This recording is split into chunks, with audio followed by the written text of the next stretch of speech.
I opened the door expecting to see a delivery driver who had gotten caught in the storm. Instead, a woman wearing a rain-soaked navy business suit stood silently on my porch, her trembling hands wrapped around an expensive leather folder as if it were the only thing holding her together. Her eyes looked exhausted, not from lack of sleep, but from years of carrying invisible pain. Then she looked straight at me and quietly said something that shattered everything I thought I knew about strangers, fate, and second chances. She whispered, "I want a baby. Can you help me?" At that moment, I didn't know whether I was standing at the beginning of the greatest blessing of my life, or walking into a tragedy that would change both of us forever. Before we begin, if you believe in kindness, forgiveness, and second chances, please like this video, leave a comment, share it with someone you care about, and subscribe for more heartfelt stories. Your support helps us bring more inspiring stories to life. Until that rainy afternoon, my life had been painfully ordinary. My name was Nolan Mercer, and at 36, I lived alone in a quiet town outside Portland, restoring antique furniture in a workshop my late grandfather had built with his own hands. Every scratch I sanded away and every broken chair I repaired reminded me that almost everything in life deserved another chance before being thrown away. That belief had helped me survive losing my parents in a highway accident when I was 22 and later watching the woman I planned to marry leave because she couldn't imagine building a future with someone who chose peace over wealth. She had wanted skyscrapers and luxury vacations. I wanted mornings filled with birdsong and evenings smelling of fresh-cut cedar. She called me unambitious. I called it enough. The woman standing on my porch clearly belonged to a completely different world. Even drenched by the rain, she carried herself with quiet authority. Her tailored suit, elegant watch, and polished shoes spoke of boardrooms and billion-dollar decisions, yet none of those things could hide the sadness in her eyes. She introduced herself as Cassandra Whitmore, CEO of one of the fastest-growing biotechnology companies in the country. I recognized the name immediately. Magazine covers had celebrated her as the youngest female executive to lead a Fortune 500 company. News reporters admired her intelligence, determination, and impossible work ethic. They described her as unstoppable. Standing in front of me, however, she looked like someone who had spent years pretending not to fall apart. She apologized for arriving without warning and explained that my older sister, who volunteered at a children's hospital, had mentioned me months earlier during a fundraising event. According to my sister, I was the kind of man who believed people deserved honesty, even when the truth hurt. Cassandra admitted she had spent weeks trying to convince herself not to come. Yet after countless sleepless nights, she found herself driving through the storm until she reached my address. Inside my small kitchen, steam rose from 2 mugs of coffee while rain tapped gently against the windows. She stared at the family photographs hanging on my wall, lingering on one of my parents smiling beside an old pickup truck. Finally, she confessed the reason for her visit. She had spent her entire adult life building an empire. She sacrificed relationships, birthdays, holidays, and even her own health to prove herself in a world that constantly underestimated young women. Success eventually arrived, but love did not. Every relationship collapsed under impossible schedules or hidden motives. Some men wanted her money. Others wanted the prestige of dating a famous CEO. None wanted the quiet life she secretly dreamed about. Months earlier, doctors had given her devastating news. A medical condition meant her chances of becoming a mother were disappearing rapidly. She could still carry a child, but time was running out. Fertility clinics offered anonymous donors, but she couldn't bear the thought of bringing a child into the world without knowing anything about the person's heart. She wasn't searching for romance or a business arrangement. She was searching for goodness. My sister had told her, almost jokingly, that if goodness had a face, it probably looked like mine. I laughed awkwardly, convinced there had to be some misunderstanding. Nothing about my life prepared me for such a request. I wasn't wealthy. I wasn't famous. I wasn't extraordinary. I repaired broken furniture and spent weekends helping elderly neighbors fix leaking roofs. Yet Cassandra looked at me with complete sincerity and admitted she had researched my volunteer work, spoken to people in town, and even visited the community center where I mentored teenagers learning woodworking skills. She wasn't asking because of my appearance or education. She believed kindness was inherited as much through example as through biology. Her proposal stunned me. She wanted to pursue legal and medical procedures honestly, with complete transparency.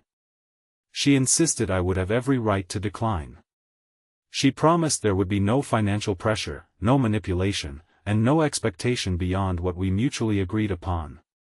Most surprisingly, she admitted she hoped the child would know me someday rather than grow up wondering who their father was. I spent days wrestling with the decision. Every answer created more questions. Was I helping someone fulfill her greatest dream, or stepping into emotional chaos? Friends offered conflicting advice. Some called the idea ridiculous. Others believed it was noble. My heart remained uncertain. When I finally agreed to continue the conversation, we began meeting during daylight hours in quiet parks, bookstores, and cafes. Instead of discussing contracts, we talked about childhood memories, favorite books, fears, and regrets. She admitted that despite leading thousands of employees, she had nobody she trusted enough to call when life became overwhelming. I admitted loneliness had quietly become my closest companion after years of convincing myself independence was strength. The more time we spent together, the more I realized the media had created a version of Cassandra that barely resembled the woman sitting across from me. She loved planting flowers but never had time for a garden. She collected handwritten letters because emails felt too empty. She secretly visited hospitals without photographers because she remembered spending months in one after losing her younger brother to leukemia when they were children. Every achievement she earned had been dedicated to the brother who never grew up. Just as our unusual friendship began feeling comfortable, everything collapsed. One morning, news exploded across every television network.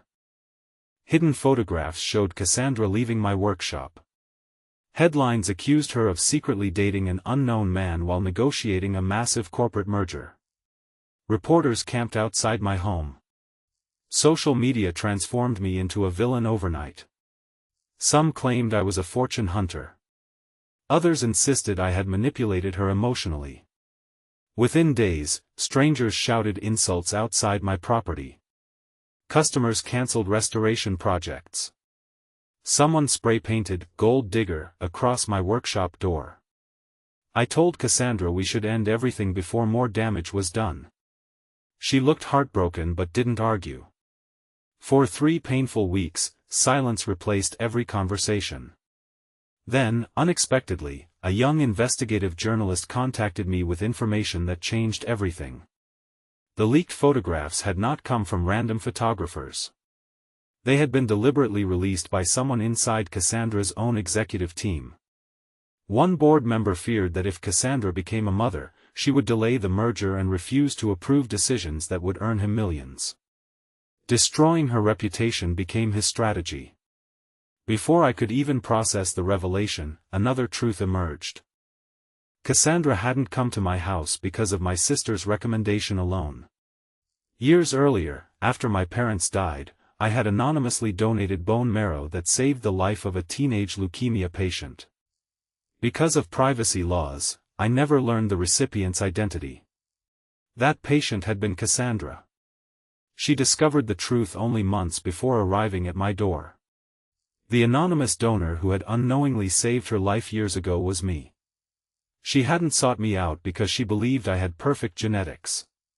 She sought me out because long before we met, I had already given her another chance at life without expecting anything in return. When I learned the truth, I couldn't breathe. Every moment suddenly made sense. Her trust. Her tears. Her certainty. I realized she wasn't searching for perfection. She was searching for someone whose actions proved his character long before anyone was watching. The corporate conspiracy was exposed publicly. The executive responsible faced criminal investigations for fraud and illegal surveillance. News channels that once mocked us apologized after the truth surfaced. My workshop slowly welcomed customers again. Yet our greatest challenge had nothing to do with public opinion. Medical treatments failed twice. Each failure shattered Cassandra in ways success never could repair. I watched the strongest woman I had ever known sit quietly beneath an old maple tree outside the fertility clinic, staring at children laughing across the street while wondering if motherhood simply wasn't meant for her.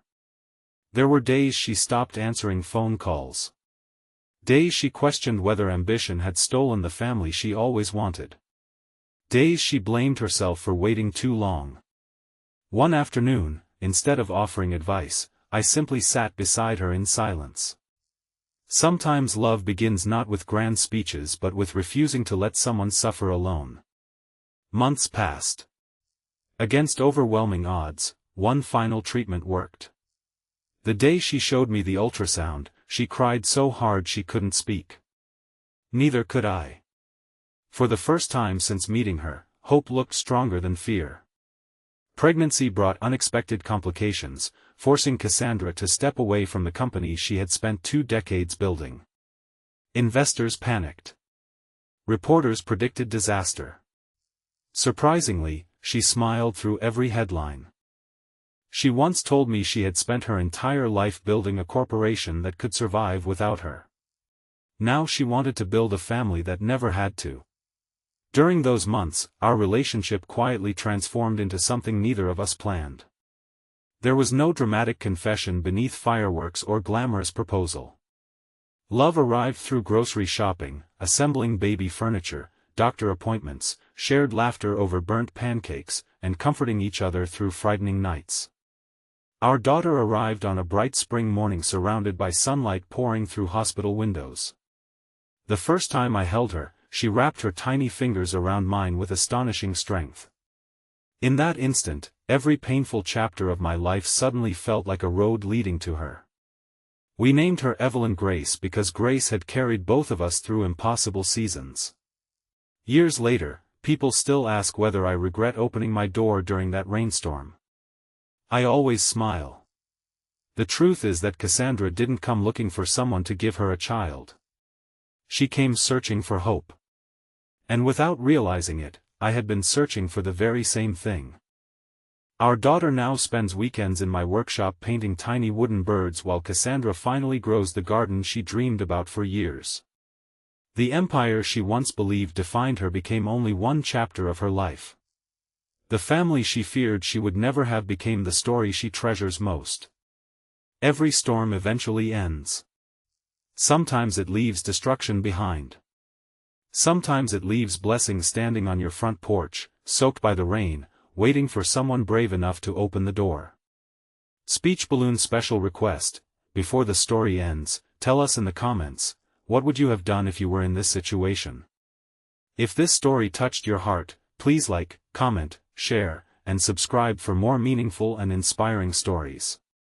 Your support encourages us to keep creating stories that touch hearts around the world.